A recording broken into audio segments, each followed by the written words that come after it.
देवाय ओम नमो भगवते वासुदेवाय। ओम नमो भगवते वासुदेवाय। చదువుతున్న శ్రీమద్ భాగవతం నుండి తృతీయ స్కందం 28వ అధ్యాయం భక్తి యోగానుష్ఠానం యొక్క ఆదేశాలు కపిల ముని ద్వారా. శ్లోకం 18. కీర్తన్య कीर्तन्य తీర్థ యశసం तीर्थ यशसं పుణ్యశ్లోక पुण्यश्लोक యశకరం यशकरं ధ్యాయేత్ ध्यायेत् దేవం देवं సమగ్ర అంగం समग्र अंगं యావత్ यावत् న न చ్యవతే च्यवते మనః. मनः. కీర్తన్య తీర్థ యశసం कीर्तन्य तीर्थ यशसं పుణ్యశ్లోక యశస్కరం पुण्यश्लोक यशस्करं ధ్యాయే దేవ సమగ్రాంగం ध्यायेत् దేవం देवं समग्रांगं యావన్నాచ్యయతే మనః. यावन्नच्छवते मनः. కీర్తన్య తీర్థ యశసం कीर्तन्य तीर्थ यशसं పుణ్యశ్లోక యశస్కరం पुण्यश्लोक यशस्करं ధ్యాయే దేవం సమగ్రాంగం ध्यायेद्देवं समग्रांगं యావన్నాచ్యయతే మనః. यावन्नच्छवते मनः. कीर्तन्य तीर्थ यशसं కీర్తన్య తీర్థ యశసం पुण्यश्लोक यशस्करं పుణ్యశ్లోక యశస్కరం ध्यायेद्देवं समग्रांगं ధ్యాయే దేవం సమగ్రాంగం यावन्नच्छवते मनः. యావన్నాచ్యవతే మనః. ప్రతిపదార్థం అనువాదం మరియు తాత్పర్యం ఇచ్చింది కృష్ణ కృపామూర్తి శ్రీ శ్రీమద్ అభయ చరణారవింద భక్తి వేదాంత స్వామి ప్రభుపాదుల వారి ద్వారా. ప్రతిపదార్థం.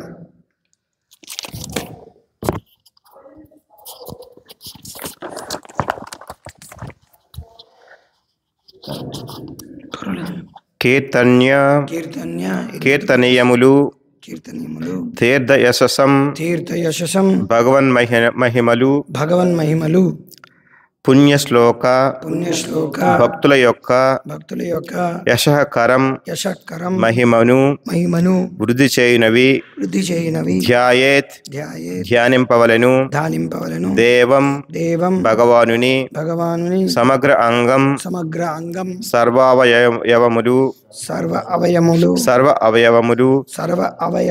యావత్ అంతవరకు చ్యవతే తొలగదు మనః మనస్సు. భగవన్ మహిమలు అతని భక్తుల మహిమను వృద్ధి చేయును కనుక అవి సర్వదా కీర్తనీయములై ఉన్నవి. కనుకనే యోగి భగవానుని పైనను మరియు అతని భక్తుని పైనను ధ్యానమును నిలుపవలెను. మనస్సు సుస్థిరమగునంత వరకు అతడు భగవానుని నిత్య రూపమును ధ్యానించవలెను. భాష్యము. యోగి తన మనస్సును దేవదేవుని పైననే నిరంతరము సంలగ్నము కావింపవలెను. శ్రీకృష్ణుడు, విష్ణువు, శ్రీరాముడు, నారాయణాది అసంఖ్యాక రూపములలో ఒకదానిని చింతించుటకు అలవాటు పడినప్పుడు యోగి యోగ పూర్ణత్వమునకు చేరినవాడగును. ఇది బ్రహ్మ సంహితయందు ధృవపరుపబడినది. భగవానుని ఎడ విశుద్ధమగు ప్రేమను వృద్ధి కావించుకొనినవాడు మరియు ప్రేమాంజనమును కనులకు పూసుకొనినవాడును అగు మనుషుడు తన హృదయమునందు దేవదేవుని సదా వీక్షింపగలడు. భక్తులు ప్రత్యేకముగా అతనిని సుందరముగు శ్యామసుందరునిగా గాంచుదురు. అదియే యోగపు పరిపూర్ణత. క్షణకాలమును మనస్సు సంచలము కానంత వరకు ఈ యోగ విధానమును కొనసాగింపవలను. ఓం తద్విష్ణోః పరమం పదం సదా పశ్యంతి సూరయః. విష్ణు రూపమే పరమోత్తమ పదమై ఉండి ఋషులకు సాధు పురుషులకు సదా దర్శనీయమై ఉండును. భక్తుడు మందిరమందలి భగవద్రూపమును అర్చించినప్పుడు కూడా అదే ప్రయోజనము సిద్ధింపగలదు. మందిరమునందు చేసడి భక్తికి భగవద్రూప ధ్యానమునకు భేదము లేదు. ఏలయన మనస్సునందు గోచరించినను లేదా ఏదేని మూలకముతో తయారు చేయబడినను భగవద్రూపం ఒకటే. భక్తులు గాంచుటకు అనువుగా 8 రకములకు రూపములు వసగబడినవి. అవి ఇసుక, మృత్తిక, దారువు లేదా రాయితో తయారు చేయబడవచ్చును. మనోమయముగాను, మణిమయముగాను, లోహమయముగాను, చిత్రముగాను కావచ్చును. కానీ అన్ని రూపములను ఒకే విలువను కలిగి ఉండును. అన్ని రూపములు కూడా ఒకే విలువను కలిగి ఉండును. మనస్సునందు భగవద్రూపము ధ్యానించువాడు గాంచునదియు, మందిరమునందు భగవద్దర్శనము కాంక్షించువాడును చూచునది ఒకే రూపము కానీ భిన్నము కాదు. దేవదేవుడు పూర్ణుడైనందున ఆ రెండింటి నడుమ భేదమే ఉండదు. భగవానుని నిత్య రూపమును నిరాకరింపగోరు నిరాకారవాదులు ఏదియోనొక పూర్ణ విషయమును ఊహింతురు. ముఖ్యంగా వారు ఓంకారమునే ఇష్టపడినను దానికి కూడా రూపము కలదు. ఓంకారము శ్రీకృష్ణ భగవాని అక్షర రూపమని భగవద్గీత యందు తెలుపబడినది. అదే విధముగా భగవాని శ్రీ విగ్రహ రూపములను చిత్రపట రూపములు కలవు. పుణ్యశ్లోక యశస్కరము అనునది ఈ శ్లోకమునందలి మరి ఒక ముఖ్య పదము. భక్తుడైన వాడు పుణ్యశ్లోకుడు అని పిలువబడును. భగవానుని పవిత్ర నామమును కీర్తించుట ద్వారా మనుషుడు పవిత్రుడు కాగలిగినట్లే పవిత్రుడు భక్తుని నామమును ఉచ్చరించుట ద్వారాను అతడు పరిశుద్ధుడు కాగలడు. విశుద్ధ భక్తుడు మరియు భగవానుడు అభిన్నులు. భక్తుని నామమును కూడా కొన్ని మార్లు కీర్తించవచ్చును. అది పరమ పవిత్రమగు పద్ధతి. శ్రీ చైతన్య మహాప్రభు ఒకమారు గోపికల నామమును పలుకునప్పుడు ఆయన శిష్యులు కృష్ణుని నామమును గాక గోపికల నామమును ఎందుకై పలుకుచుండిరి అని విమర్శించిరి. ఆ విమర్శచే ఆయన కోపోద్రిక్తులైరి. ఆ విధముగా వారి నడుమ కొంత అపార్థము చెలరేగను. దివ్యమగు కీర్తనా పద్ధతి యందు తనకే ఉపదేశము చేయగోన అవ్వారలను ఆయన మందలింపగోరిరి. భగవానుని చక్కదనం ఏమనగా అతని కర్మలతో సంబంధం కలిగిన భక్తులు సైతము కీర్తనీయులగుదురు. అర్జునుడు, ప్రహ్లాదుడు, జనక మహారాజు, బలి మహారాజు వంటి భక్తులు సన్యాసాశ్రమునందున్న అటువారు కాదు. వారు గృహస్థులు. వారిలో ప్రహ్లాదుడు, బలి మహారాజు వంటి వారు దానవుల కులమునందు జన్మించినట్టు వారు. ప్రహ్లాదుని తండ్రి ఒక దానవుడు. ప్రహ్లాదుని మనువుడే బలి మహారాజు. అయినను భగవానునితో సాంగత్యము కలిగినందున వారు యశోవంతులైరి. భగవానునితో నిత్య సాహచర్యం కలిగినప్పుడు ఆ దేవదేవునితో పాటుగా కీర్తించబడను. సారాంశమేమనగా పూర్ణుడగు యోగి భగవద్రూపమునే సర్వదా గాంచవలెను. మనస్సు ఆ విధముగా లగ్నమగొంతు వరకు అతడు యోగాభ్యాసమును కొనసాగింపవలెను. హరే కృష్ణ. హరే కృష్ణ.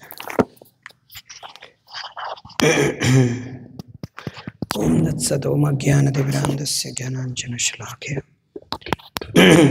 చక్షురున్మిలితం యేన తస్మై శ్రీగురవే స్వయం రూపగదా మహ్యం దదాతి స్వపదాంతికం వందేహం శ్రీగురు శ్రీయుతపదకమలం శ్రీగురున్ వైష్ణవాంశ్చ శివపం సాగరజాతం సాగరనాథాన్వితం తం సాద్వైతం సావధూతం పరిజన సహితం కృష్ణ చైతన్య దేవం శ్రీ రాధాకృష్ణ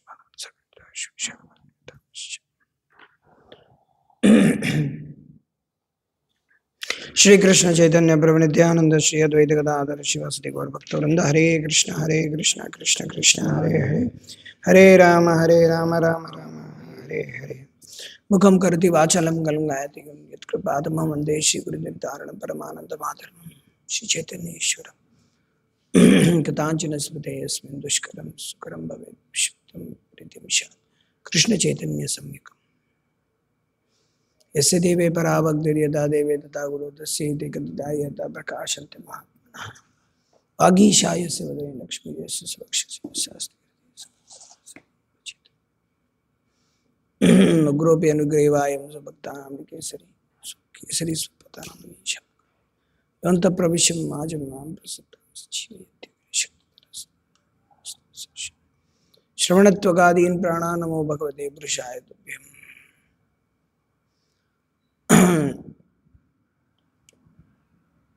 निज गुरु हरिवान्या कृष्ण चित्तो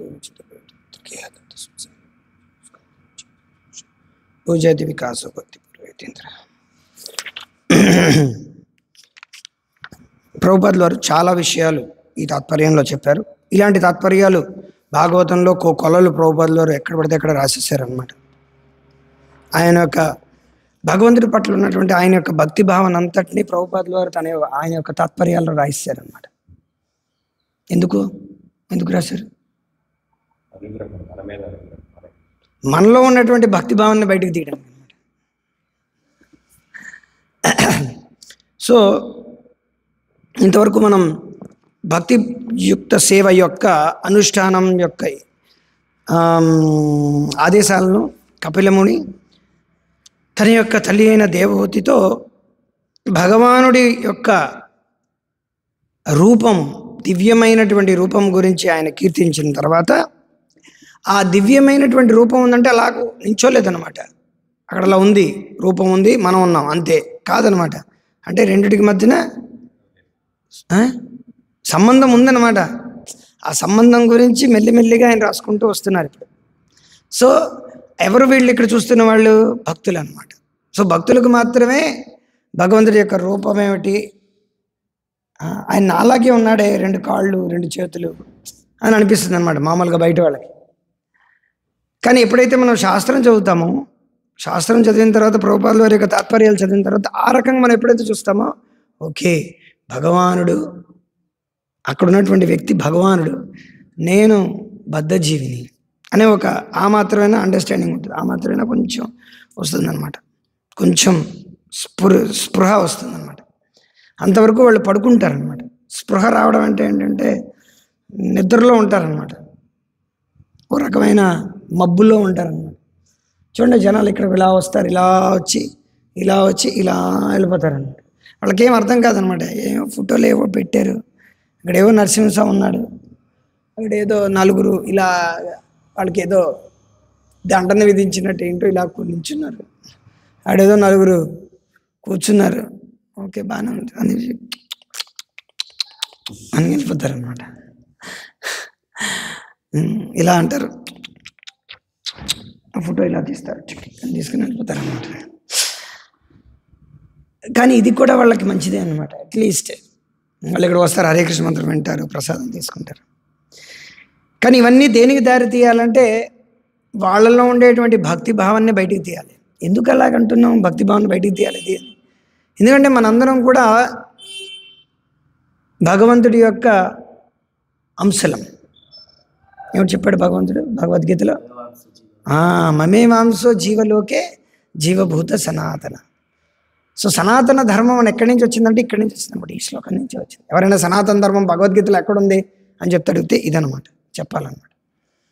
ఎక్కడుంది? మమే వాంశో జీవలోకే జీవభూత సనాతన. సో మనం జీవులం. ఈ భౌతిక ప్రపంచం అనేది జీవభూతులకు, జీవులాగా ఉన్న వాళ్ళకి. ముక్త పురుషులకి ఈ భౌతిక ప్రపంచం ముక్త పురుషులకు కూడా ఉందన్నమాట. కానీ వాళ్ళు ఎప్పుడూ కూడా భగవంతుడి యొక్క భక్తిలో ఉంటారన్నమాట. ఇక్కడ చెప్పినట్టుగా భగవంతుడు వ్యక్తి కాబట్టి, ఆయనకు ఒక వ్యక్తిత్వం ఉంది కాబట్టి, ఆ వ్యక్తిత్వం ఉండడం వల్ల సంబంధాలు కూడా ఉంటాయన్నమాట. ఆ సంబంధాలు ఎవరితో ఉంటాయి? మోదీతో ఉంటాయా? పవన్ కళ్యాణ్, చంద్రబాబు నాయుడు, విరాట్ కోహ్లీ వీళ్ళందరితో ఉంటాయి? లేదు. వాళ్ళందరూ అభక్తులు, వాళ్ళతో ఉండదన్నమాట.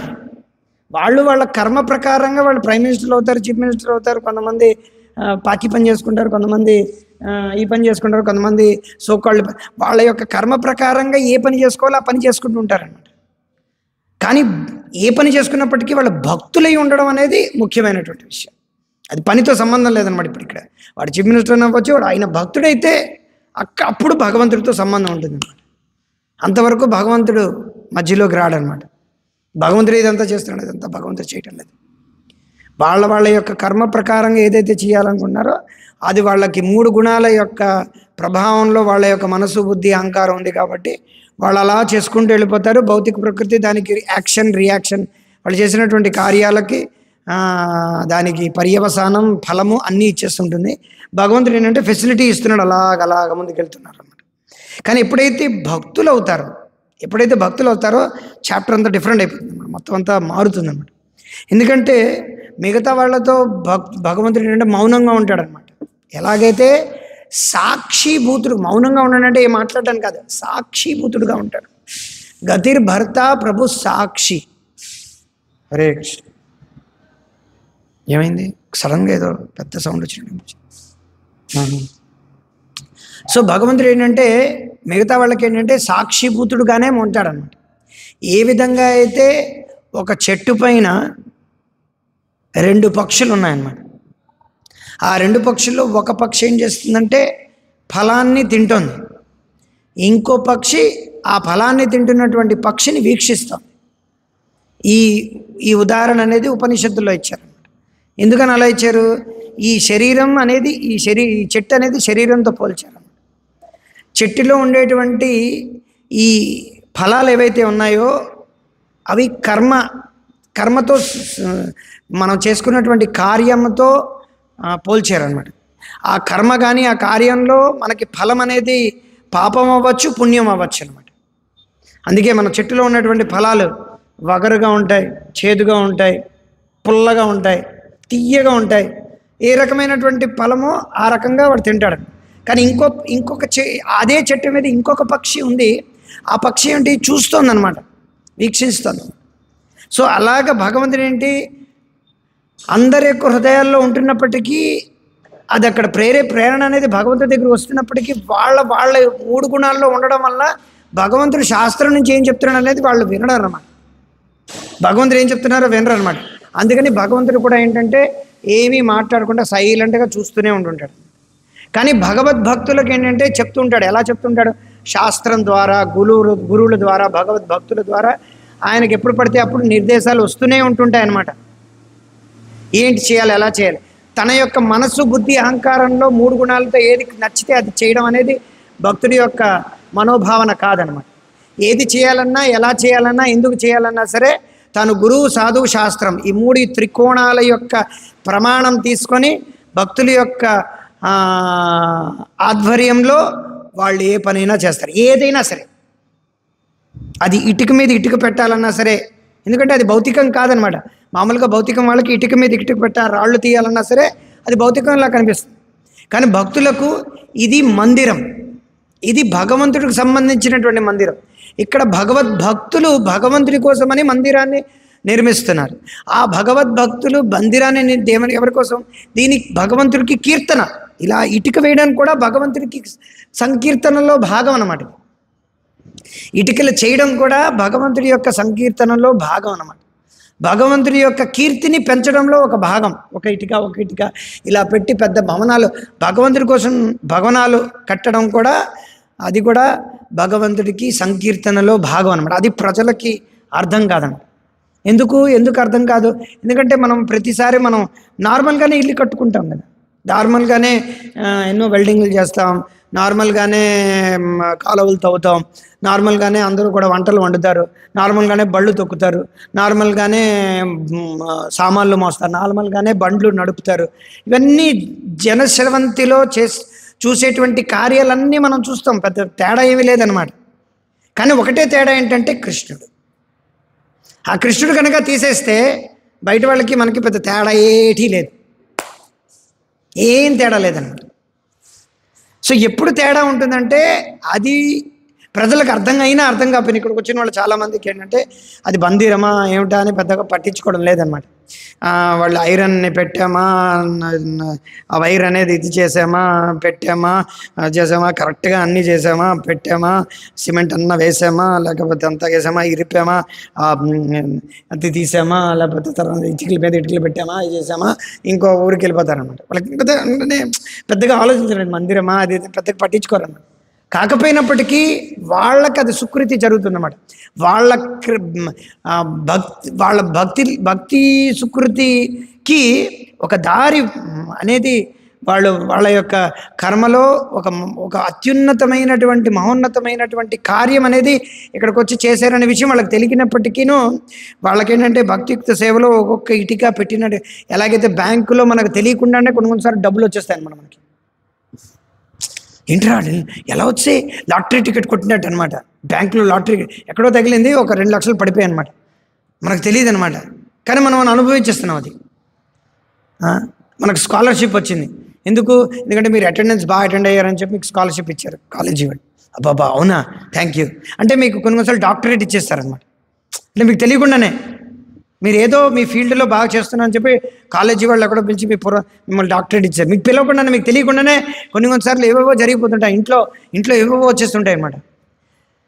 సో అలాగా భక్తియుక్త సేవలో చాలామందికి తెలియపోయినప్పటికీ ఇక్కడ భగవంతుడి కోసం ఇక్కడ అన్ని కార్యాలు ఇక్కడ ఉన్నటువంటి భక్తులు చేయడం వలన ఆ కార్యంలోకి తెలిసి తెలియకుండా ఎవరో ఎంతోమంది వచ్చి ఆ కార్యంలో వాళ్ళకి సహకరించడం వలన ఇక్కడ ప్రతి కార్యము భగవత్ కార్యం అవ్వడం వల్ల అంతా కూడా ఆధ్యాత్మికమైన దివ్యమైనటువంటి ఒక వాతావరణం ఏర్పడుతుందన్నమాట.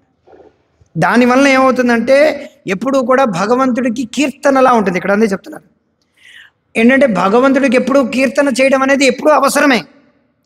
కీర్తన్య తీర్థ యశస్సం, అది యశస్సు. భగవద్భక్తులకు యశస్సు ఏమిటి? భగవంతుడిని కీర్తించడం, భగవంతుడిని కీర్తించడగా శ్రవణం చేయడం, భగవంతుడిని కీర్తించి శ్రవణం చేయడం ద్వారా వచ్చినటువంటి స్మరణం, భగవంతుడిని అర్చించడం, భగవంతుడి యొక్క భక్తులకి ప్రసాదం స్వీకరించడం, ప్రసాదం చేయడం, భక్తుల్ని తీసుకురావడం, శ్రవణం కీర్తనం విష్ణు స్మరణం పాదసేవనం అర్చనం వందనం దాస్యం, వందనం భగవంతుడికి ప్రార్థించడం, ప్రజల్ని తీసుకురావడం, ప్రచారం చేయడం, ఇవన్నీ కూడా ఏంటంటే ఆ కీర్తనలో భాగం అన్నమాట. భగవంతుడి కీర్తించడంలో ఎన్నెన్నో విషయాలు ఉన్నాయి. ఈవెన్ భగవద్భక్తులు కొన్నిసార్లు ఏమవుతుందంటే మన డిస్కషన్లో కొన్నిసార్లు గాంధీ వచ్చేస్తారు, కొన్నిసార్లు మోదీ వచ్చేస్తాడు, కొన్నిసార్లు క్రికెట్ వచ్చేస్తుంది, కొన్నిసార్లు మనం ఏవేవో విషయాల గురించి కొన్నిసార్లు మాట్లాడతాం. కానీ అదంతా కూడా అల్టిమేట్గా రిలేట్ చేయాల్సింది భగవద్భక్తితో. కానీ మనకి క్రికెట్తో సంబంధం లేదు, మోదీతో సంబంధం లేదు, రాజకీయాలతో సంబంధం లేదు. కొంతమంది భక్తులు అలాగే అంటారనమాట. మనతో మాట్లాడినప్పుడు మనకి రాజకీయాలతో సంబంధం ఏంటుంది, దాని గురించి మాట్లాడాల్సిన అవసరం ఏంటి అని కొంతమంది కొంచెం విచలితం అయిపోతారు అనమాట. కొత్తగా వస్తున్న వీళ్ళేంటి రాజకీయాల గురించి మాట్లాడుతున్నారేంటి, వీళ్ళకి పవన్ కళ్యాణ్కి అవసరం ఏంటి అని అనుకుంటారు.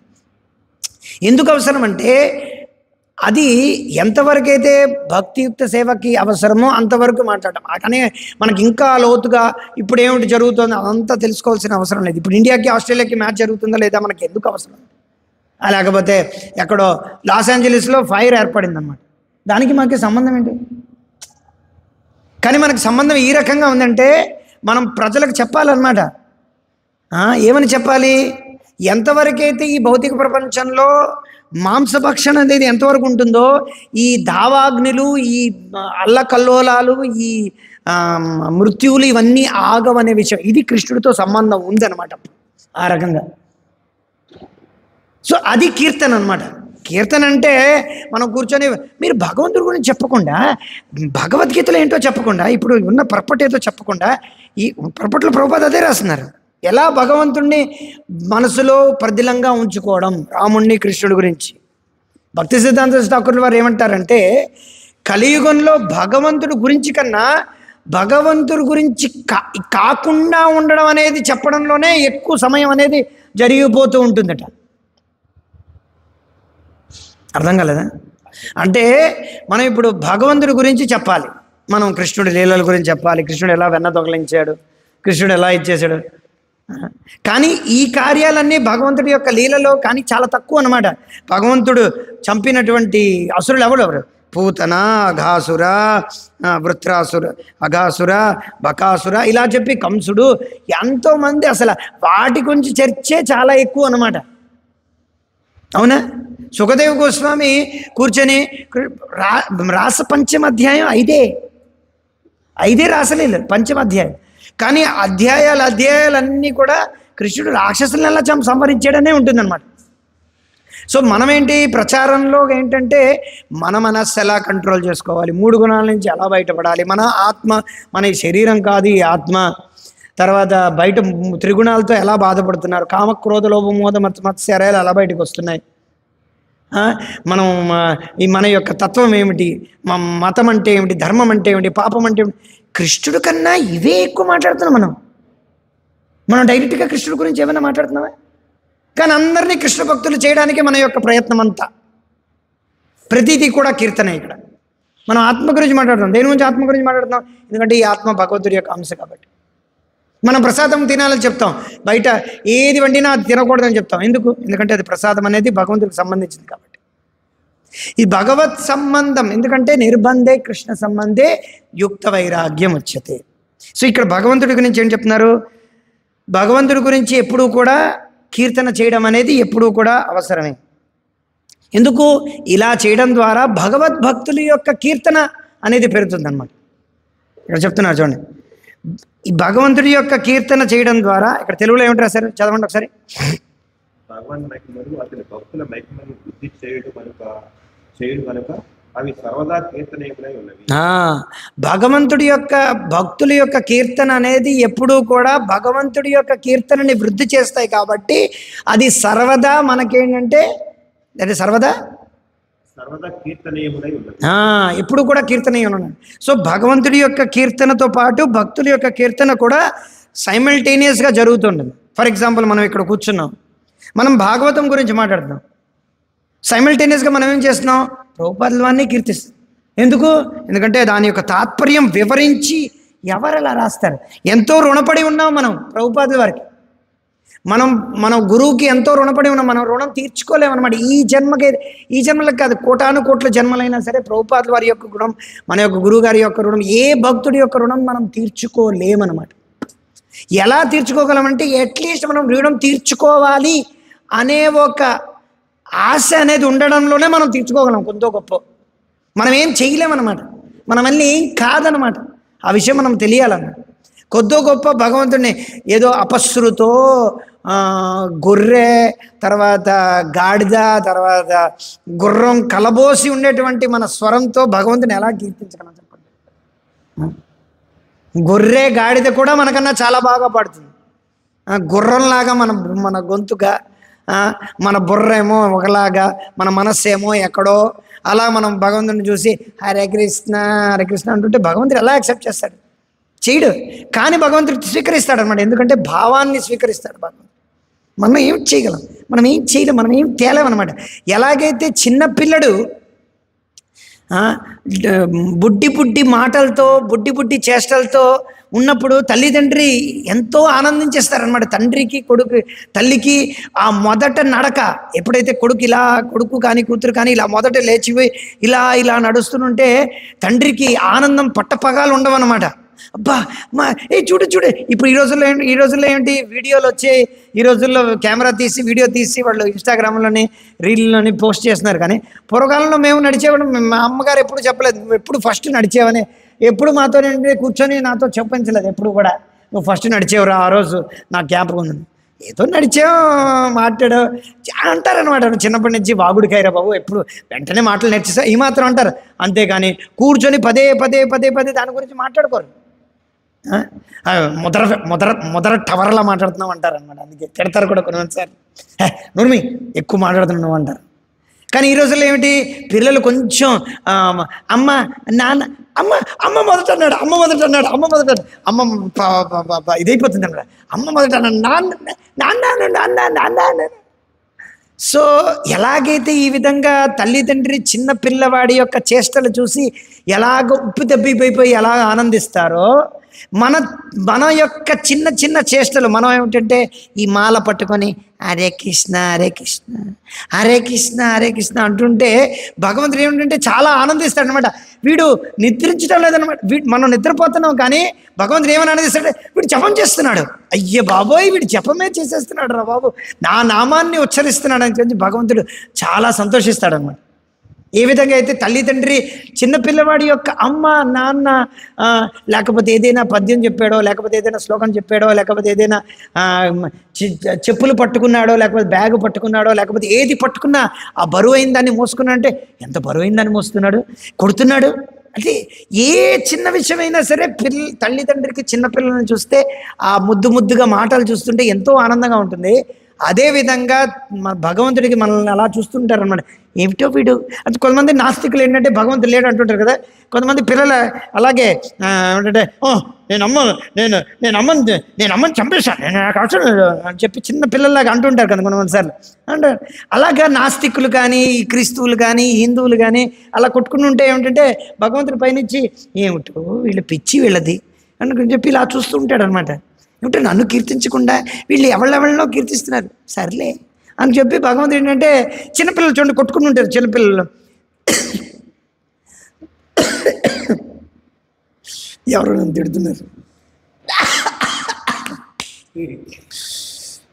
సో చెప్పొచ్చే మాట ఏంటంటే ఈ విధంగా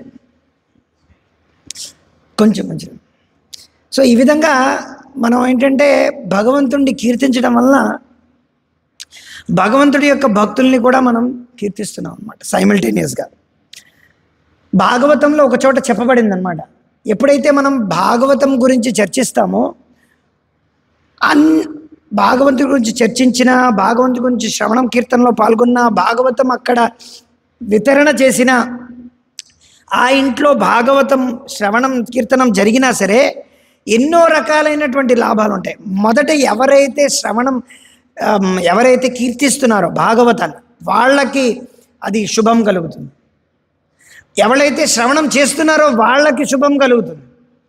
ఆ వాతావరణంలో ఉండేటువంటి మూడో వ్యక్తి మనం వాళ్ళని ఉద్దేశించి మాట్లాడకపోయినప్పటికీ వాళ్ళకి అది శుభం కలుగుతుంది. తర్వాత ఆ చుట్టుపక్కల ఉన్నటువంటి గ్రామాలు కానీ, ఆ చుట్టుపక్కల ఉన్నటువంటి వీధులు కానీ, ఆ చుట్టుపక్కల ఉన్నటువంటి వ్యక్తులు కానీ వాళ్ళు నమ్మినా నమ్మకపోయినా వాళ్ళ కర్ణ రంధ్రాల్లోకి అది తోసుకుంటూ లోపలికి వెళ్ళిపోతుంది అనమాట. వద్దన్నా సరే వాళ్ళకు కూడా అది శుభాన్ని కలగజేస్తుంది అన్నమాట. సో ఏ విధంగా అయితే గంగానది ఆ స్వర్గలోకాల నుంచి ఇక్కడికి వచ్చినప్పుడు ఏ విధంగా అయితే స్వర్గలోకం, భూలోకం, పాతాళలోకం 3 లోకాలు ఎలాగైతే పవిత్రం చెందుతాయో అదేవిధంగా భాగవతం గురించి కానీ భాగవతం ద్వారా భగవద్భక్తులకి గురించి, తర్వాత భగవంతుడి గురించి మనం ఎప్పుడైతే కీర్తిస్తామో ఈ ముల్లోకాల్లో ఉండేటువంటి అందరూ కూడా కీర్తనీయపడతారన్నమాట. చెప్పాలంటే ప్రభుపాదులు వారు భాగవతం లెక్చర్ ఇస్తున్నప్పుడు ఒకరోజు సడన్గా వ్యాసాసనం నుంచి కిందకి దిగిపోయి ప్రణామాలు చేశారనమాట. ప్రణామాలు చేసేసరికి అందరు భక్తులు ఆశ్చర్యచకితులైపోయారు. ఏమిటి సడన్గా అంటే ఉన్నట్టుగా ఏంటంటే భాగవతం గురించి చర్చిస్తున్నారు, వెంటనే ప్రభుపాదుల వారు ఎందుకు ప్రణామం చేస్తున్నారు? ప్రభుపాదుల వారు లేచి కూర్చొని ఏమని చెప్పారంటే బ్రహ్మ మరియు నారదులు వారు వచ్చారు, వాళ్ళకి ఆసనం ఇవ్వండి అని చెప్పారన్నమాట. ఇప్పటికీ కూడా ఒక మందిరంలో సెపరేట్ ఆసనం బ్రహ్మదేవుడికి నారదుడికి ఇప్పటికీ ఉందన్నమాట. ఒక మందిరం నేను ఒక చోటుకి వెళ్ళాను న్యూయార్క్లో, అది ఇప్పటికీ నా దగ్గర ఫోటో కూడా ఉంది. అక్కడ న్యూయార్క్ 2nd అవెన్యూ నుంచి నెక్స్ట్ స్ట్రీట్ అనమాట, కొంచెం దూరంలోనే ఆ బిల్డింగ్ ఉందన్నమాట. ఆ బిల్డింగ్లో ప్రభుపాదుల వారు చెప్పారన్నమాట ఇక్కడ నారద ముని వచ్చారని. అది మనం చూడలేమన్నమాట. అదేవిధంగా మనం చూస్తే సో భగవంతుడిని ఎప్పుడైతే చూడండి ప్రభుపాదుల వారు ఇంతలాగా భగవంతుడి గురించి కీర్తించి 12 సంవత్సరాలు యగాతడిగా ఆయన రాత్రనక పగలనక ఇంతలా కీర్తిస్తున్నారంటే, కీర్తించి అక్కడ ఉన్నటువంటి క్రైస్తవులేంటి, ఇస్లాం ఏంటి, నాస్తికులేంటి వాళ్ళందరి యొక్క మనసుని మార్చారంటే అంత సాధారణమైనటువంటి విషయం కాదనమాట. అంత సాధారణ వ్యక్తి అలా కనిపిస్తున్నారు, అక్కడ కూర్చున్నటువంటి ఒక ముసలాయన అన్నట్టు కనిపిస్తున్నారు, కానీ అలా కాదనమాట. సో అందుకే మనం ప్రభుపాదుల వారి యొక్క కీర్తన కన్నా భగవంతుడి యొక్క కీర్తన చేస్తుంటే మనం ఎప్పుడైతే చేస్తామో ప్రభుపాదుల వారి కీర్తన ఆటోమేటిక్గా జరిగిపోతుంది. ఎందుకంటే సామాన్య ప్రజలకి ప్రభుపాదుల వారి యొక్క దృశ్యం, ప్రభుపాదుల వారి యొక్క ఏదైనా సరే వాళ్ళకి ఏంటంటే ఏదో రవిశంకర్ చూసినట్టు, సద్గురుని చూసినట్టే చూస్తారనమాట. వాళ్ళకేం తెలియదు అనమాట. ప్రభుపాదుల వారు ఇచ్చినటువంటి జ్ఞానం ద్వారా వాళ్ళని ప్రభుపాదుల వారిని చూడనిచ్చాలన్నమాట. ప్రభుపాదుల వారు ఇచ్చినటువంటి తాత్పర్యాలు ఏవైతే ఉన్నాయో వాళ్ళ జీవితాల్లో ఎప్పుడైతే ఇది కీర్తన అనమాట. సంకీర్తన అంటే సమ్యక్ దదాతి ఇది కీర్తనం, ఇది సంకీర్తనం అంటే పరిపూర్ణమైనటువంటి కీర్తన ఎప్పుడైతే మనం చేస్తామో అది వాళ్ళని స్పందించి వాళ్ళలో ఉండేటువంటి భగవంతుడి యొక్క ప్రేమని స్ఫురించాలన్నమాట. నిత్య సిద్ధమైనటువంటి కృష్ణ ప్రేమ వాళ్ళలో దాగి ఉందన్న, నిగూఢంగా ఉందండి. నిత్య సిద్ధ కృష్ణ ప్రేమ సాధ్యకపు నోయ్ శ్రవణాది శుద్ధ చిత్తే కరే ఉదయ్. ఎలాగైతే పాలల్లో వెన్న అనేది కొంచెం ఒక పద్ధతి ద్వారా బయటికి ఎలాగైతే వస్తుందో అదే విధంగా మనలో ఉండేటువంటి ఎలాగైతే కర్రలో ఉండేటువంటి అగ్గి ఒక రకంగా గీస్తూ ఉంటే ఆ రకంగా ఎప్పుడైతే బయటకు ఎలాగైతే పొగ ద్వారా మళ్ళీ అగ్ని ద్వారా ఎలాగైతే వస్తుందో అదేవిధంగా మనలో ఉండేటువంటి కృష్ణ ప్రేమ ఎలా నిగూఢంగా ఉండేది ఏంటంటే అది ఎలా బయటకు వస్తుందంటే భగవద్భక్తుల యొక్క సాంగత్యం ద్వారా దీని ప్రకారంగా మనది బయటకు వస్తుంది అన్నమాట. ఎలాగైతే వజ్రం అనేది దేనిలో ఉంటుంది, కోల్ అంటే ఏమిటి, బొగ్గులో ఉంటుందన్నమాట వజ్రం. ఆ బొగ్గులో ఉండేటువంటి వజ్రం ఎలా బయటకు వస్తుంది? అలా కడుగుతూ ఉంటే, కట్ చేస్తుంటే దానిలో ఉండేటువంటి ఫినిషింగ్ అంతా మారి, ఆ కటింగ్ ఎంత కటింగ్ చేస్తామో అంత వజ్రం యొక్క వాల్యూ పెరిగిపోతూ ఉంటుందన్నమాట. సో మట్టిలో ఎలాగ బంగారం అనేది ఉంటుంది, మట్టిని అలా కరుగుతూ ఉంటే అందులోంచి బంగారం అనేది బయటకు వస్తుంది అనమాట. అది సో అలాగే అదే విధంగా మనం ఎప్పుడైతే భగవంతుడి యొక్క కీర్తనలో మనం ఎప్పుడైతే పాల్గొంటామో, భగవద్భక్తుల యొక్క కీర్తన గురించి మనం ఎప్పుడైతే చేస్తామో, మన హృదయం నిర్మలం అవుతుంది. మనం కామక్రోధ లోప మత మత్సరాలు బయటకు వస్తాం. మెల్లిమెల్లిగా భగవంతుడి గురించి వినాలని మనకేంటంటే స్ఫురిస్తుంది. తద్వారా మనం భగవంతుడికి మనం దగ్గర అవ్వగలం. ఆ రకమైనటువంటి ఎప్పుడైతే మనం చూస్తామో అప్పుడు ధ్యానం అనేది సంభవం అవుతుందన్నమాట. ఇక్కడ మనం అదే చెప్తున్నారు. అందుకని ఈ రకంగా మనం ఏంటంటే ధ్యానం అనేది రెండూ చేయొచ్చు అనమాట. ధ్యానం అనేది అందరూ భగవంతుడి గురించి చేయాలంటారు, కానీ భగవంతుడు భక్తులు ఇద్దరూ ఉంటారన్నమాట. చూడండి ఇక్కడ ఏమిటి రాశారు, తెలుగులో ఏమిటి రాశారు చదవండి ముందు, తర్వాత ఇప్పుడు మీరు చదువుతూనే ఉండాలన్నమాట.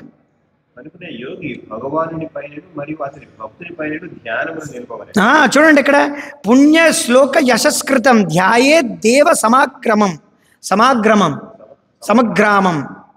ఏమిటి ఇక్కడ సమంగా అంటే ఏంటి, ఇద్దరు అంటే భగవంతుడి మీద, భగవంతుడి యొక్క భక్తుల మీద, ఇద్దరి మీద మెడిటేట్ చేయమని ధ్యానం ఉంచడం. మనం ఇంతవరకు భగవంతుడి మీద ధ్యానం చేయడం విన్నాం, భగవంతుడి యొక్క భక్తుల మీద కూడా ధ్యానం చేస్తున్నాం.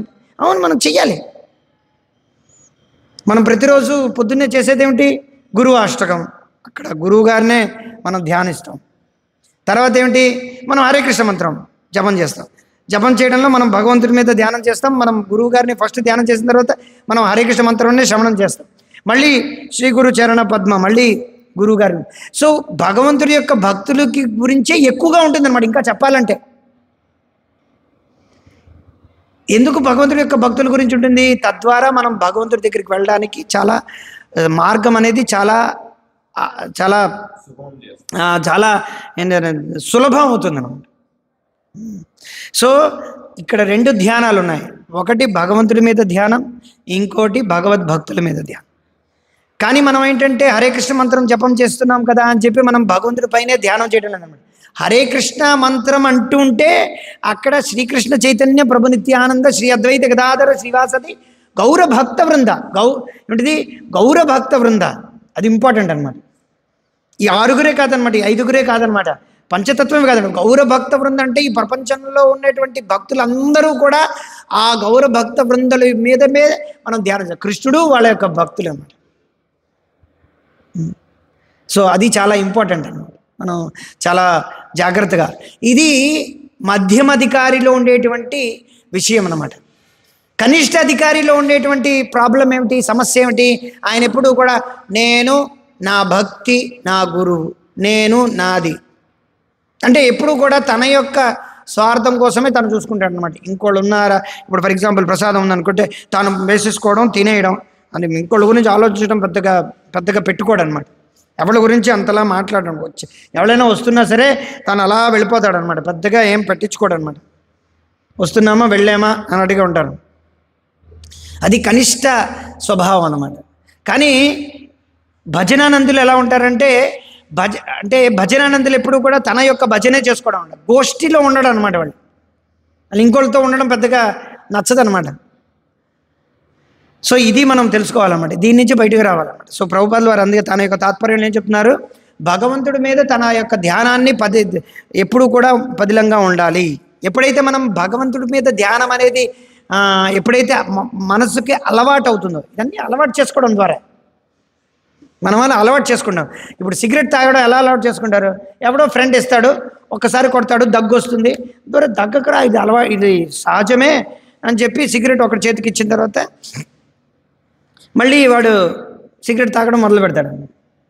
సో అదేవిధంగా భగవద్భక్తి కూడా అలవాటు చేసుకోవడం ద్వారా చేయండి. ఒక మాల జపం చేయండి, 2 మాలలు జపం, మనం అలాగే జపం చేసాం. 1 మాల, 2 మాలలు, 3 మాలలు, 4 మాలలు, కొంతమంది అయితే 16 మాలలు డైరెక్ట్గా స్టార్ట్ చేశారు. అలా చేసిన తర్వాత కొంతమంది అలా చదవడం, మెల్లిమెల్లిగా రావడం, భక్తులతో సాంగత్యం అవడం, ఇంటి వాళ్ళతో కొంచెం వైరం ఏర్పడడం, ఇంటి వాళ్ళతో వైరం ఏర్పడి మన ఫ్రెండ్స్తో వైరం ఏర్పడి మొత్తం సొసైటీ అంతా మనకు ఎగెయిన్స్ట్గా ఉందంటే దాని అర్థం ఏంటంటే మనం భక్తిలో ముందుకెళ్తున్నాం అని అర్థం. చాలామంది ఏమనుకుంటారంటే మీరు మొత్తం సమాజం అంతా వదిలేసి మీరు ఎక్కడికి వెళ్ళిపోతారు? సమాజం అంతా మేమేం వదిలేదు, సమాజమే మమ్మల్ని వదిలేసింది. మేము సమాజంతోనే ఉన్నాం, మేము సమాజానికి ప్రచారమే చేస్తున్నాం, సమాజమే మమ్మల్ని వదిలేస్తాం. సో ఇక్కడ మనం కృష్ణుడు కానీ, విష్ణువు కానీ, రాముడు కానీ, నారాయణుడు కానీ వాళ్ళ మీద ధ్యానం ఉంచమని చెప్పి అన్ని శాస్త్రాలు చెప్తున్నాను. అది చేయడం తర్వాత వల్ల ఏమవుతుంది? అత శ్రీకృష్ణ నామాది నభవేద్ గ్రాహ్యం ఇంద్రియై. ఇంద్రియాలన్నీ కూడా అపరిపూర్ణమైనటువంటివి. కానీ మనం ఎప్పుడైతే భగవంతుడి మీద ధ్యానం ఉంచుతామో మనకి ప్రేమ ఏర్పడుతుందన్నమాట. ఇప్పుడు కామం ఉందన్నమాట మనలో. కామం ఉండడం వలన, క్రోధం ఉండడం వలన, లోభం, మదం, మాత్సర్యాలు ఉండడం వలన మనకి భగవంతుడి మీద అంత ప్రేమ అనేది, ప్రేమ అంటే ఇద్దరు ఆడ మొగ కలిసి ఏదో ఇది చేయడం వలన, ఏదో మైథునం చేసుకోవడం వల్ల అది ప్రేమ అనుకున్నారు. కానీ అది ప్రేమ కాదనమాట. అది భౌతికమైనటువంటి కామ వాంఛ అనమాట. కుక్కలు కూడా ఉన్నాయి, నక్కలు కూడా ఉన్నాయి, పందులు, పిల్లులు కూడా ఉన్నాయి. అవి కూడా, ఈవెన్ దోమ కూడా కామమే. కానీ భగవంతుడి పట్ల మాత్రమే ప్రేమ. మనం ఎప్పుడైతే ప్రేమ అంటామో కృష్ణుడి పట్ల మాత్రమే ప్రేమ. ప్రభువా చెప్పారు, there is no love in this material world. ఈ భౌతిక ప్రపంచంలో ప్రేమ అనేది లేదు. మనం రాసుకొని పెట్టుకోవాలి ఎప్పుడు పడితే. ఈ భౌతిక ప్రపంచంలో ప్రేమ అనేది లేదు. ప్రేమ అంటే కృష్ణుడి పట్ల ప్రేమ మాత్రమే. ఏదైనా కృష్ణుడికి సంబంధించి, ఫర్ ఎగ్జాంపుల్ మన యొక్క బంధుమిత్ర సపరివార ఎవరినైనా సరే మనం భక్తిలోకి రావాలని అనుకుంటాం, అది కూడా ప్రేమ. ఎందుకంటే అది భగవంతుడి యొక్క ప్రేమ జీవుల పట్ల మనం చూపిస్తున్నాం. అంతేకాని మనకు సెపరేట్ ప్రేమ అంటూ లేదనమాట. మనం ఆ భగవంతుడి యొక్క ప్రేమని విస్తీర్ణంగా చాలామందికి ఇవ్వాలని అనుకుంటున్నాం అనమాట. అంతే. అందరికీ వీళ్ళు వాళ్ళు అనేది లేదనమాట. ఏ భేదం లేదు. హిందూ అయినా, క్రిస్టియన్ అయినా, ముస్లిం అయినా, నాస్తికుడైనా, ఆస్తికుడైనా అందరికీ ఈ జ్ఞానం అనేది ఇవ్వాలన్నమాట. అది భగవంతుడి పట్ల ప్రేమ. సమూహం సర్వభీతిషు, భగవంతుడిలాగా అనమాట. కానీ ఎవరైనా భక్తుడు అవ్వాలని అనుకుంటే వాళ్ళ మీద ప్రత్యేకమైనటువంటి ధ్యానం మనం ఉంచి వాళ్ళని ఎలాగైనా సరే టేక్ కేర్ చేసుకుంటాం. అంతే కదా మనం. అది. సో ఇక్కడ ఏంటంటే మనం ఇక్కడ మొత్తం అంతా చెప్తున్నారనమాట ఏ విధంగా. సో ఈ పారాగ్రాఫ్లో మొదట ఎలా ధ్యానం ఉంచాలో చెప్పారు. తదుపరి సంపుటంలో ఏం చెప్తున్నారు? భగవంతుడి యొక్క రూపాలు ఎన్నో ఉండొచ్చు అనమాట. అవి రాయిగా కూడా ఉండొచ్చు, అది చెక్కలో ఉండొచ్చు, చెక్క రూపంలో ఉండొచ్చు, అదే ఏమిటంటారు దాన్ని, కర్ర రూపంలో ఉండొచ్చు, లేకపోతే మట్టితో చేసిన ఉండొచ్చు, లేకపోతే ఇసుకతో చేసిన ఉండొచ్చు, లేకపోతే మణిమాణిక్యాలతో చేసినట్టు ఉండొచ్చు, లేకపోతే ఇక్కడ ఉన్నటువంటి పెయింటింగ్స్ అనగా చిత్ర రూపంలో కూడా ఉండొచ్చు. సో ఇవన్నీ కూడా, అవన్నీ ఈ వర్ణనంతా కూడా ఏదో కల్పితాలు కాదనమాట. భగవంతుడి యొక్క వర్ణనంతా క్లియర్గా శాస్త్రంలో ఉంది. భగవద్భక్తులు డైరెక్ట్గా భగవంతుడిని చూశారనమాట. అర్జునుడు ఎలాగైతే చూశాడో కృష్ణుడిని చూసి ఆయన వర్ణిస్తున్నాడు. పరం బ్రహ్మ పరం ధామ పవిత్రం పరమం భవాం పురుషం శాశ్వతం దివ్యం ఆది దైవం అజం అని చెప్పి డైరెక్ట్గా కృష్ణుని చూసి అంటున్నాడు అనమాట. తాను విశ్వరూపం చూడాల్సినటువంటి అవసరం లేదనమాట. తనకి మళ్ళీ దివ్య చక్షులు ఇచ్చి వేరేగా చూడాల్సిన అవసరం ఏంటి? విశ్వరూపం చూడాల్సిన అవసరం ఏంటి? అక్కడ విశ్వరూప దర్శనం చూసిన తర్వాత అయ్యో నేను చూడదలుచుకోలేదు అన్నప్పుడు సౌమ్య రూపాన్ని చూస్తాడనమాట. అనగా చతుర్భుజమైనటువంటి విష్ణు రూపాన్ని ఆయన కృష్ణుడు చూపిస్తాడన్నమాట. తర్వాత ఏమిటి? స్వయం భగవాన్ అనేటటువంటి దివ్యజ రూపంలోకి మారిపోతాడు కృష్ణుడు. దీన్ని బట్టి అర్థం ఏమిటి? విశ్వరూప దర్శనం అనేది అంత ఇంపార్టెంట్ కాదు. అది భౌతిక ప్రపంచం యొక్క భౌతికమైనటువంటి రూపం. ఇంకా చెప్పాలంటే ఇంకా దివ్యమైనటువంటి ఆధ్యాత్మిక రూపం కూడా కాదనమాట. కానీ సౌమ్య రూపం అనేది దివ్యమైనటువంటి రూపమే, విష్ణుతత్వమే. అది చతుర్భుజమైనటువంటి విష్ణువు. కానీ స్వయం భగవంతుడైనటువంటి కృష్ణుడు అది సాక్షాత్తుగా మూల రూపం అన్నమాట. అది సాక్షాత్తుగా ఎవడు అర్జునుడు ఎదురుగుండా ఉన్నాడనమాట. తాను మళ్ళీ విశ్వరూపం చూడాల్సినటువంటి అవసరం ఏమీ లేదు. ఎందుకు చూపించాడు విశ్వరూపం? ఫ్యూచర్లో ఎవరైనా భగవంతుడు నేను భగవంతుడు అని చెప్పారనుకోండి, ఓకే నువ్వు భగవంతుడివా, అయితే నాకు విశ్వరూపం చూపించు అని చూపించాలని చెప్పాలి. లేదు నా రూముకు రా, నేను నీకు ప్రత్యేకంగా చూపిస్తాను, రేపు చూపిస్తాను, ఎల్లుడు చూపిస్తాను అని చెప్పి వాళ్ళు కటౌట్లో విశ్వరూపం పెట్టుకొని ఆ కటౌట్ ముందర వాడు నించుడిపోతాడు అనమాట. నించుడిపోయి ఫోటోలు తీయించుకుంటారు. తెలుసా ఎప్పుడైనా చూసారా? అది విశ్వరూపం అనుకుంటారనమాట. అది విశ్వరూపం కాదు. వాడి విశ్వరూపం ఎప్పుడు వస్తుందంటే వాడు లేచి మలమూత్రాలు విసర్జించినప్పుడే వాడి విశ్వరూపం కనిపిస్తుంది అన్నమాట వాడికి. కానీ అది రూపం కాదనమాట. సో ఆ విశ్వరూపం అనేది దానికి మనం భగవంతుడికి నైవేద్యం పెట్టడం, భగవంతుడికి బట్టలు కట్టలేమన్నమాట. మనం అనుకుంటారు ఏమిటి వీళ్ళు రూపాన్ని పూజ చేస్తున్నారు. ఆ రూపం అనేది భగవంతుడు సాక్షాత్తుగా అవతరించడం భౌతిక జగత్తులో మనం కళ్ళారా చూడలేం కాబట్టి మన మీద కృపంతో భగవంతుడు ఆ రకంగా వచ్చాడనమాట. ప్రభుపాదుల వారు దీనికి ఉదాహరణ ఎలా ఇచ్చారు? పోస్ట్ ఆఫీస్ మనం ఉత్తరం వేస్తాం. ఉత్తరం వేసినప్పుడు ఉత్తరం ప్రతి డబ్బాలో వేయమన్నమాట. ఆ ఎర్రగా ప్రతి డబ్బా ఉండొచ్చు అనమాట. పూర్వకాలంలో వేసేవారు. ఇప్పుడంటే ఆ ఉదాహరణ అనేది చాలామందికి తెలియకపోవచ్చు. నేను చిన్నప్పుడు ఉండేటప్పుడు అంటే ఉత్తరాలన్నీ ఇలా ఇచ్చేవారు. మా అమ్మ నాన్న వెళ్ళి అవరే ఆ డబ్బా అక్కడ ఉంది వెళ్ళి వేసిరా అని చెప్పేవారు అనమాట. మేము వెళ్ళి అది 7 గంటలకు తీస్తాడనగా పరిగెట్టుకొని వెళ్ళి 6:30 కల్లా వేసి వచ్చేవాళ్ళం అనమాట. మీకు తెలుసా ఎర్ర డబ్బా? ఆ ఎర్ర డబ్బా అనేది ప్రతి ఇంటి ప్రతి కాలనీకి చివరిలో ఎక్కడో ఉండేదన్నమాట. ఆ పోస్ట్ మ్యాన్ వచ్చి మొత్తం డబ్బాలో ఉండేటువంటి లెటర్స్ అందరినీ తీసుకెళ్ళి ఒక టైంలో రాసి ఉంటుంది అనమాట. 22 గంటలు అని చెప్పి 8:20 పొద్దున్న, లేకపోతే సాయంత్రం 6 2 సార్లు రాసి ఉంటుంది అన్నమాట. కొంచెం పెద్దదైతే 3 సార్లు రాసి ఉంటుంది. సో చెప్పచ్చే మాట ఏంటంటే ప్రతి ఎర్ర డబ్బాలోనే వేయరు అనమాట ఉత్తరాలు.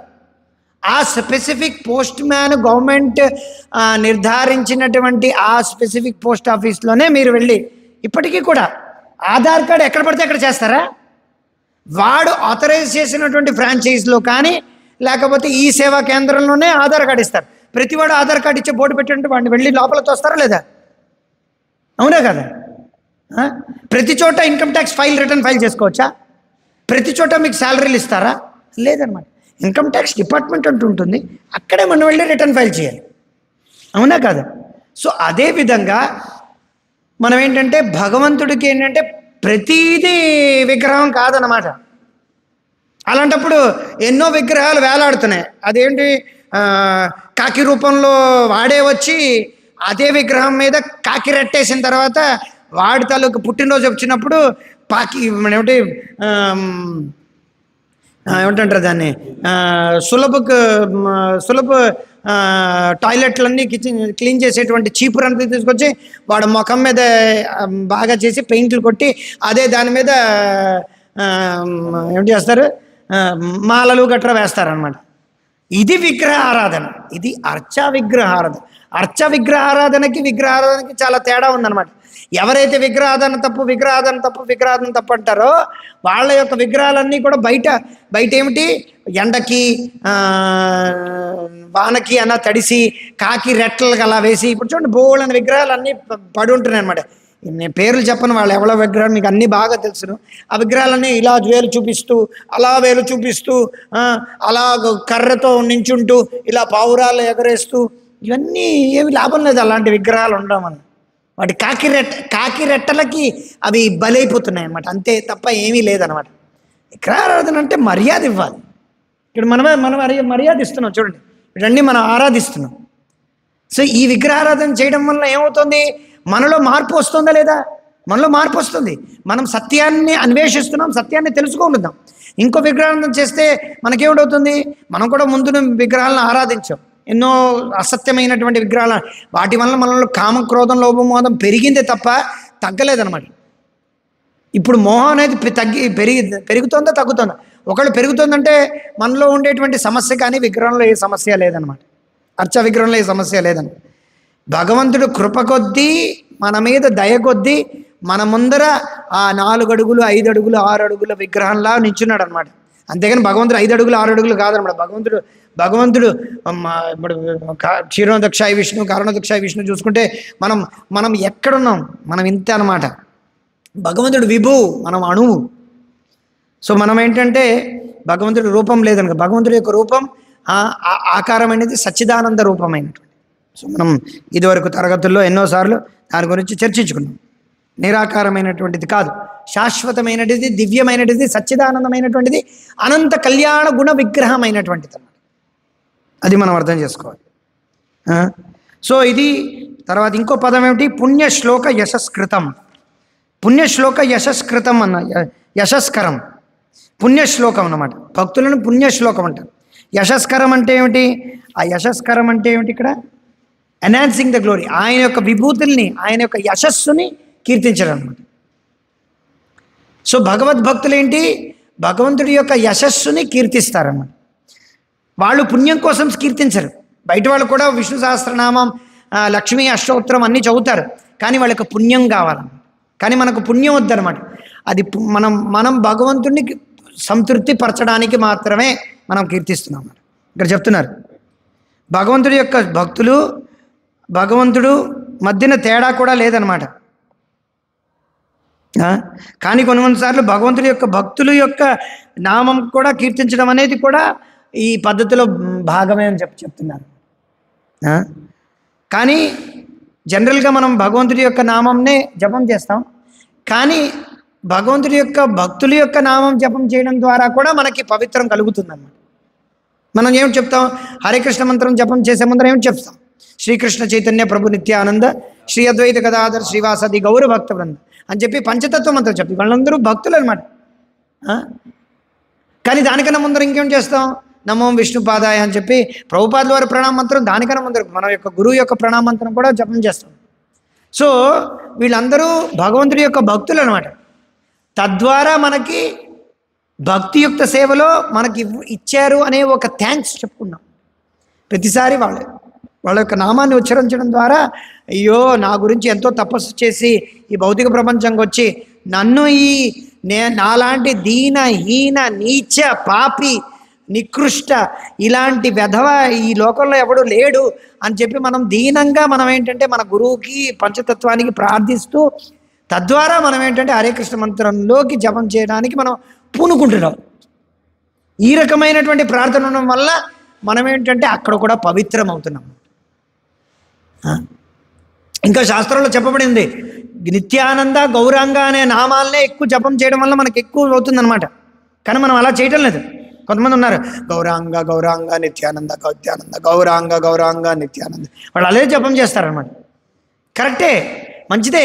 కాకపోతే ఏంటంటే చైతన్య మహాప్రభు ఏం చేశారు,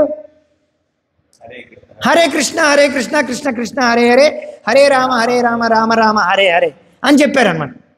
మనం గౌరవంగా చెప్పడం వల్ల కూడా మనకి భగవత్ ప్రేమ కలుగుతుందన్నమాట. కానీ చైతన్య మహాప్రభు ఎలా చేశారు, మనం అలా చేయడం అనేది సాంప్రదాయం కదా. మనం ప్రభుపాదుల వారు ఏం చేశారో అలా చేయడం అనేది మనకు సాంప్రదాయం. మనం హరే కృష్ణ మంత్రం ఎందుకు జపం చేస్తున్నాం, హరే రామ మంత్రం ఎందుకు జపం చేయం చాలామంది అడుగుతారు. హరే రామ రామ రామ హరే హరే హరే కృష్ణ కృష్ణ కృష్ణ హరే హరే ఇది కూడా జపం చేయవచ్చు, కరెక్టే. కలిసంధరణ పరిస్థితులు ఇలాగే ఉందన్నమాట. కానీ మనం ఎందుకు హరే కృష్ణ కృష్ణ కృష్ణ హరే హరే హరే రామ రామ రామ హరే హరే ఎందుకు జపం చేస్తాం అంటే చైతన్య మహాప్రభు అలా జపం చేశారు. మనం చైతన్య మహాప్రభు యొక్క అనుయాయులు, మనం చాలా బాగా గుర్తుపెట్టుకోవాలి. మన కృష్ణుడికి మిగతా వాళ్ళ కృష్ణుడికి చాలా తేడా ఉంది. మనం చైతన్య మహాప్రభు యొక్క అనుయాయులు కాబట్టి చైతన్య మహాప్రభు ఎలాగైతే కృష్ణుడిని మనకి సమర్పించారో ఆ విధంగా మనం అర్థం చేసుకుంటాం. అందుకే చాలామంది సంప్రదాయాలకు, ఈవెన్ వైష్ణవ సంప్రదాయాలకు కూడా గౌడీ వైష్ణవ సంప్రదాయం అర్థం కాదనమాట. ఇది వేరుపడి కాదనమాట. అంటే ఈ విధంగా చెప్పడం వల్ల మనం ఏదో అహంకారంతో చెప్పటం లేదన్నమాట. మనం ఏమిటి చేస్తున్నామంటే చైతన్య మహాప్రభు యొక్క అనుయాయులం కాబట్టి చైతన్య మహాప్రభుని అర్థం చేసుకోవడం ఎందుకు, ఏంటికి చైతన్య మహాప్రభు ఏం చెప్పారంటే చైతన్య చంద్రే కరోహ విచార్ కొరితే పై చిత్తే చమత్కారం అన్నాడు. చైతన్య మహాప్రభు ద్వారా మనం ఎప్పుడైతే కృష్ణుణ్ణి కృష్ణతత్వాన్ని ఎప్పుడైతే అర్థం చేసుకుంటామో చమత్కారాన్ని చూస్తామంట. ఎందుకంటే మిగతా వాళ్ళు కూడా కృష్ణుని అర్థం చేసుకుంటారు, మనం కూడా దానికి ఏకీభవిస్తున్నాం. మనం కూడా కొన్నిసార్లు వాళ్ళు ఎప్పుడైనా వచ్చినప్పుడు వాళ్ళ దగ్గర కూడా అంటాం. కానీ మనం ఎప్పుడైతే చైతన్య మహాప్రభు ద్వారా ఎప్పుడైతే మనం అర్థం చేసుకుంటామో అది, ఎందుకంటే చైతన్య మహాప్రభు ఎవరి యొక్క కృష్ణుడు, రాధ యొక్క కృష్ణుడు. చైతన్య మహాప్రభు ఎవరిని సమర్పిస్తున్నారు, రాధాస్ కృష్ణ అనమాట. మనం రాధాకృష్ణ కాదన్నమాట, రాధ యొక్క కృష్ణుడిని మనం సమర్పిస్తున్నాం, అర్థం చేసుకో. ఇది చాలా డీప్ ఫిలాసఫీ, ఇది అర్థం చేసుకోవడం కొంచెం కష్టం.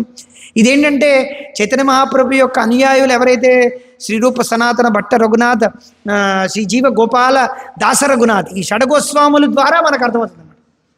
చైతన్య మహాప్రభు యొక్క అనుయాయుల ద్వారా, రూపగోస్వామి యొక్క ద్వారా, రూపానుగుల ద్వారా మనకి ప్రభుపాదుల వారి ద్వారా మనకి లభించింది అన్నమాట.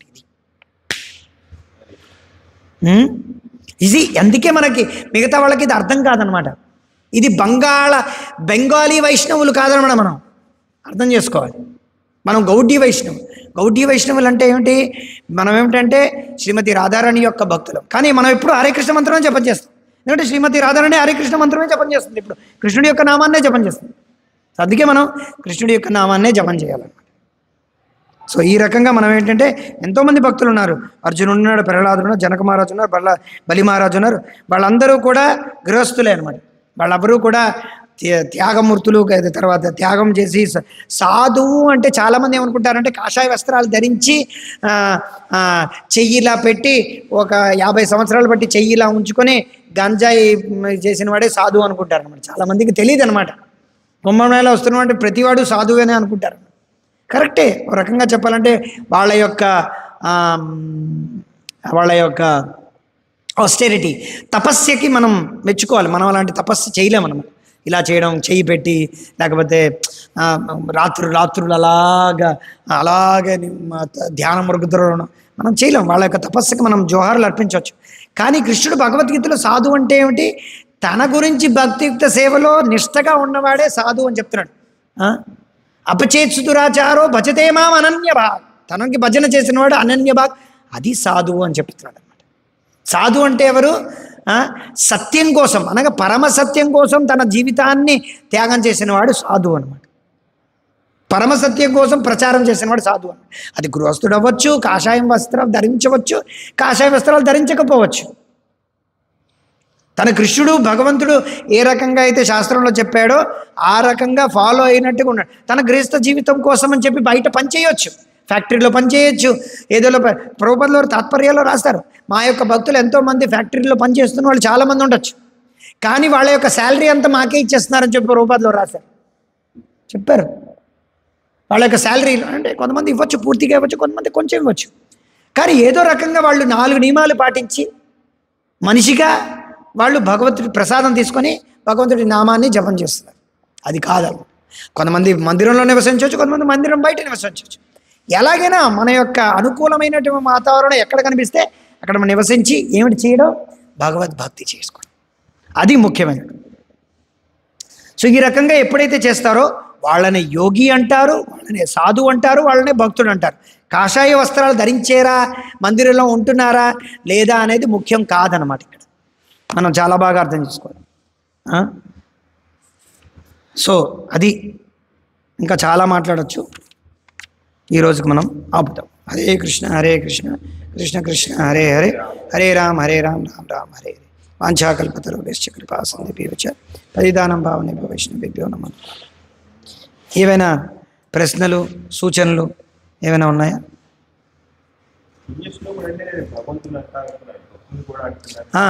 పుణ్యశ్లోక, భగవంతుణ్ణి ఉత్తమ శ్లోక అంటారు. ఎందుకంటే ఆయన్ని అంటే one who is glorified in specific versus అని చెప్పి, వర్డ్స్ అని చెప్పి, కొన్ని పదాల ద్వారా భగవంతుడికి, అంటే ఎప్పుడైనా సరే ఇప్పుడు మనం పువ్వులు తీసుకొచ్చామనుకోండి, ప్రతి పువ్వు పెట్టేయం కదా, కొన్ని పువ్వు బాగోవు అంటే అలాగనమాట. పెంచుకొని మంచిగా పువ్వులు అలాగ అలంకరించడం అనేది ఎలాగైతే అలంకరిస్తారో అదే పదాలు కూడా అలాగే.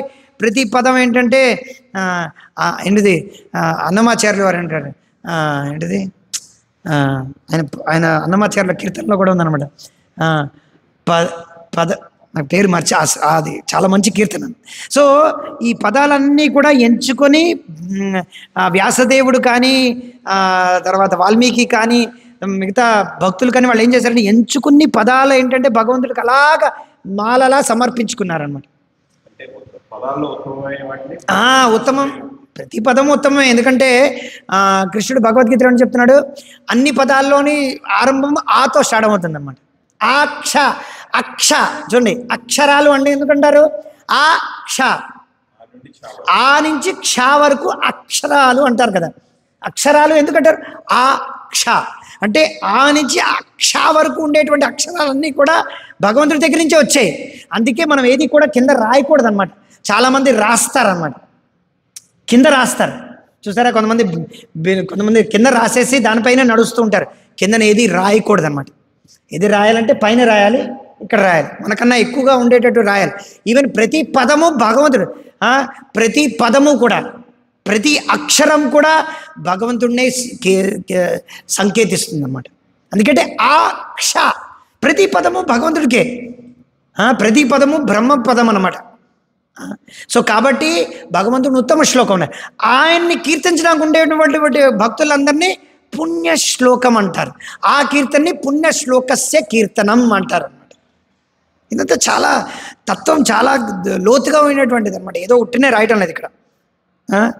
ఎందుకంటే భగవద్భక్తులు పుణ్యం ఆర్జించడానికి కాదు, పుణ్యమైనటువంటి వ్యక్తులు భగవంతుడిని కీర్తిస్తారు, ఉత్తమ శ్లోకంగా కీర్తిస్తారు. కాబట్టి వాళ్ళకు మనసులో ఎప్పుడూ కూడా భగవంతుడి పట్ల ఈర్ష్య ద్వేషం, భగవంతుడి పట్ల నేను భగవంతుడు అయిపోవాలని ఉండదు. కాబట్టి పవిత్రమైనటువంటి మనిషిలో చేస్తారు. కాబట్టి ఆ శ్లోకాలన్నీ కూడా పుణ్య శ్లోకం.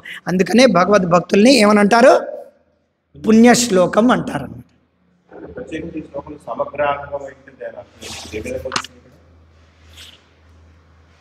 సమగ్ర అంగం అంటే భగవంతుడి యొక్క అంగాల గురించి, ప్రతి ఒక్క అంగం మీద మనం ధ్యానం చేయాలి అనే విషయం చెప్తున్నారు అన్నమాట. ఇక్కడ ఏమని చెప్తున్నారు?